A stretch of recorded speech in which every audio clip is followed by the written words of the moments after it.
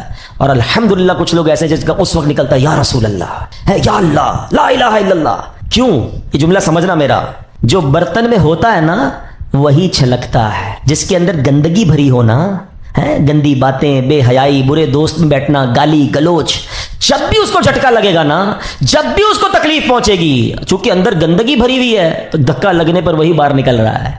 جس کے صبح و شام اللہ کے ذکر میں گزرتے ہوں, درود پاک میں گزرتے ہوں, کلمہ پاک میں گزرتے ہوں, اس کو جب بھی دھکا لگے گا اس کے منہ سے انشاءاللہ درود پاک ہی نکلے گا, کلمہ پاک ہی نکلے گا. اب آپ کی مرضی ہے برتن میں کیا بھرنا ہے, کیسے دوستوں میں بیٹھنا ہے, کیسی گیدرنگ میں بیٹھنا ہے, اور بھرنا کیا ہے اپنے اندر. اپنے برتن کو اچھا بھرو, روز کلمہ پڑھتے رہا کریں. ایمان کی حفاظت کا ایک ذریعہ یہ بھی ہے کہ بندہ کلمہ پاک کا ورد کرتا رہے, تاکہ جب میری زبان بھاری ہو, سکرات کا عالم ہو, تو زبان سے کلمہ جاری ہو جائے. اللہ سے دعا کرتا ہوں مولا مرتے وقت ہمیں کلمہ نصیب کرنا.